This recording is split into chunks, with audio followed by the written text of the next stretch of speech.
الحمد للہ نحمده ونستعینه ونصلی علی رسول الکریم اما بعد بسم اللہ الرحمن الرحیم۔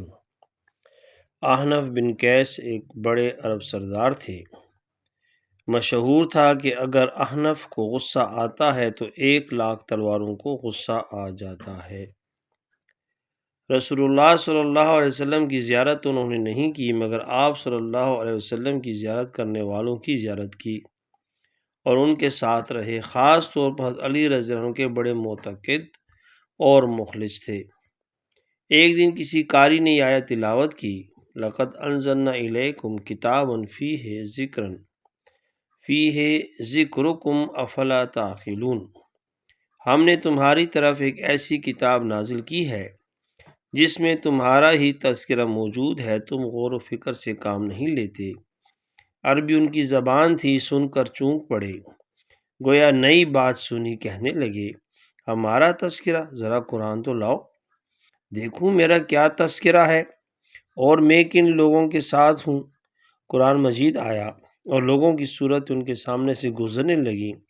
ایک گروہ آیا جس کی تعریف ان الفاظ میں کی گئی، کانوا قلیلا من اللیل ما یہجعون وبالاسحار هم یستغفرون وفی اموالہم حق للسائل والمحروم۔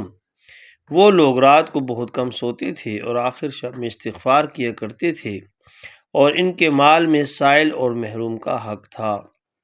تتجافی جنوبہم عن المضاجع یدعون ربہم خوفا وطمعا ومما رزقناہم ینفقون۔ ان لوگوں کے پہلو خوابگاہوں سے علیحدہ ہوتے ہیں، وہ لوگ اپنے رب کو امید سے اور خوف سے پکارتے ہیں اور ہماری دی ہوئی چیزوں سے خرچ کرتے ہیں۔ پھر کچھ ایسے ہیں کہ یبیتون لربہم سجدا وقیاما، راتوں کو اپنے رب کے آگے سجدے اور قیام میں لگے رہتے ہیں۔ پھر ایک ایسا قافلہ گزرا جس کی شان یہ تھی کہ ینفقون فی السراء والضراء والکاظمین الغیظ والعافین عن الناس واللہ یحب المحسنین۔ خرچ کرتے ہیں فراغت میں اور تنگی میں، اور غصے کے ضبط کرنے والے اور لوگوں سے درگزر کرنے والے، اور اللہ ایسے نیکوکاروں کو محبوب رکھتا ہے۔ ابھی نظر بھر کر ان کو دیکھ نہیں سکتے تھے کہ کچھ ایسے جوان مرد سامنے آ گئے جن کا عالم یہ تھا، وَيُؤْثِرُونَ عَلَىٰ أَنفُسِهِمْ وَلَوْ كَانَ بِهِمْ خَصَاصَةٌ وَمَن يُوقَ شُحَّ نَفْسِهِ فَأُولَٰئِكَ هُمُ الْمُفْلِحُونَ۔ دوسروں کو اپنے اوپر ترجیح دیتے ہیں اگرچہ ان کو تنگی و فاقہ ہو، اور واقعی جو اپنی طبیعت کے بخل سے محفوظ رکھا جائے وہ بڑا کامیاب ہے۔ ابھی ہٹے ہی تھے کہ ایک دوسرا نمونہ سامنے آیا، والذین یجتنبون کثیر الاسم والفواحش واذا ما غضبوا هم یغفرون والذین استجابوا لربهم واقاموا الصلاة وامرهم شورى بینہم مما رزقناہم ینفقون۔ بڑے بڑے گناہوں سے اور بے حیائی کی باتوں سے بچتے ہیں، اور جب ان کو غصہ آتا ہے تو معاف کر دیتے ہیں۔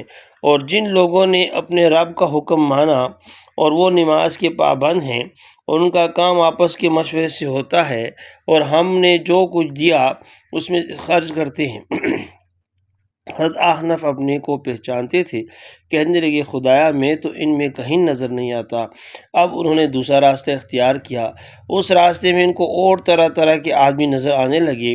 ایک بھیڑ ملی جن کا حال یہ تھا، اذا قیل لهم لا الہ الا اللہ یستکبرون ویقولون اننا لتارکو آلہتنا لشاعر مجنون۔ جب ان سے کہا جاتا ہے کہ خدا کے سوا کوئی معبود نہیں تو تکبر کیا کرتے اور کہتے کیا ہم اپنے معبودوں کو ایک شاعر دیوانے کی وجہ سے چھوڑ دیں گے؟ اور آگے بڑھے تو کچھ ایسے لوگ ملے، اذا ذکر اللہ وحدہ اشمئزت قلوب الذین لا یؤمنون بالآخرۃ واذا ذکر الذین من دونہ اذا هم یستبشرون۔ جب فقط اللہ کا ذکر کیا جاتا ہے تو ان لوگوں کے دل منقبض ہو جاتے ہیں، اور جب اس کے سوا اوروں کا ذکر آتا ہے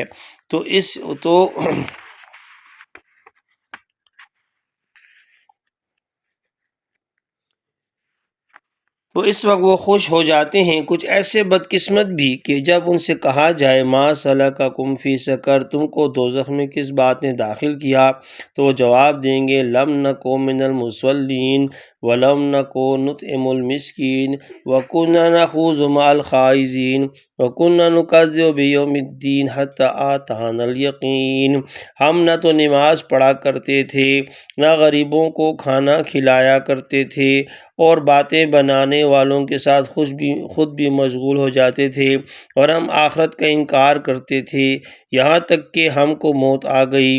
احنف یہ صورتیں دیکھ کر گھبرا گئے، کہنے لگے خدایا ایسے لوگوں سے تیری پناہ، میں ان سے بیزار ہوں اور مجھے ان سے کوئی تعلق نہیں۔ وہ اپنے متعلق نہ تو دھوکے میں تھے اور نہ ایسے بدگمان کہ اپنے کو مشرک اور باغی میں سمجھ لیں۔ وہ جانتے تھے کہ اللہ تعالیٰ نے ان کو ایمان کی دولت دی ہے، ان کا مقام بہت بلند نہ سہی مگر ان کی جگہ مسلمانوں ہی میں ہے۔ ان کو ایسی صورت کی تلاش تھی جس کو اپنی کہہ سکیں، ان کو اپنے ایمان کا یقین بھی تھا اور اپنی کوتاہیوں اور کمزوریوں کا علم بھی، اور اللہ کی رحمت اور مغفرت پر بھروسہ بھی، نہ ان کو اعمال پر غرہ تھا، نہ خدا کی رحمت سے مایوسی۔ ان کو اس ملی جلی صورت کی تلاش تھی اور اس کا یقین تھا کہ وہ صورت اس جامع و مکمل، اس زندہ اور تازہ کتاب میں ضرور ملے گی۔ کیا ایسے خدا کے بندے نہیں ہیں جو ایمان کی دولت بھی رکھتے ہیں، اپنے گناہوں اور تقصیروں پر شرمندہ بھی ہیں؟ کیا خدا کی رحمت ان کو محروم رکھے گی؟ کیا اس کتاب میں جو سارے انسانوں کے لیے ہے ان کی صورت اور ان کا تذکرہ نہیں ملے گا؟ ایسا نہیں ہو سکتا۔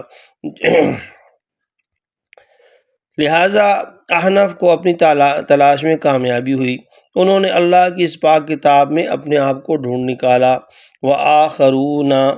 وآخرون اعترفوا بذنوبہم خلطوا عملا صالحا وآخر سیئا عسى اللہ ان یتوب علیہم ان اللہ غفور رحیم۔ اور کچھ اور لوگ ہیں جن کو اپنی خطاؤں کا اقرار ہے، انہوں نے ملے جلے عمل کیے تھے، کچھ بھلے کچھ برے، اللہ سے امید ہے کہ ان کے حال پر رحمت کے ساتھ توجہ فرمائے۔ بلا شبہ اللہ بڑی مغفرت والا، بڑی رحمت والا ہے۔ انہوں نے کہا بس میں مل گیا، میں نے اپنے کو پا لیا، مجھے اپنے گناہوں کا اعتراف ہے، مجھے خدا کی توفیق سے جو کچھ نیک اعمال ہوئے ان کا انکار نہیں، ان کی ناقدری نہیں، ناشکری نہیں، مجھے خدا کی رحمت سے نا امیدی نہیں۔ وَمَن يَقْنَطُ مِن رحمت رَبِّهِ إِلَّا الضَّالُّونَ، اللہ کی رحمت سے وہی مایوس ہو سکتے ہیں جو گمراہ ہیں۔ ان سب سے مل جل کر جو صورت تیار ہوئی وہ میری صورت ہے۔ اس آیت میں میرا اور میرے جیسوں کا حال بیان کیا گیا ہے اور ان کا نقشہ کھینچا گیا ہے۔ قربان اپنے رب کے نام پر جس نے اپنے گناہ گار بندوں کو فراموش نہیں فرمایا۔ حضرت احنف کی تلاش کا ایک قصہ ختم ہو گیا۔ حضرت احنف بھی دنیا سے چلے گئے، اپنے پیدا کرنے والے کے پاس پہنچ گئے، مگر یہ کتاب موجود ہے اور قیامت تک رہے گی۔ قومیں اگر اپنے کو اس میں تلاش کریں تو پا لیں گی، جماعت اور مختلف طبقے اگر اپنے کو اس آئینہ میں دیکھنا چاہیں گے تو دیکھ لیں گے۔ افراد، ہم اور آپ، اگر اپنے کو تلاش کرنے نکلیں گے تو انشاءاللہ ناکام واپس نہیں ہوں گے۔ حضرت احنف نے ہم کو سچی تلاش کا ایک نمونہ دکھلایا اور قرآن پڑھنے اور اس پر غور کرنے کا صحیح طریقہ سکھا گئے۔ ہمیں اس نمونے اور تعلیم سے فائدہ اٹھا کر قرآن مجید کا مطالعہ شروع کرنا چاہیے۔ اللہ آپ کو اور مجھے عمل کی توفیق عطا فرمائے۔ جزاک اللہ خیرہ۔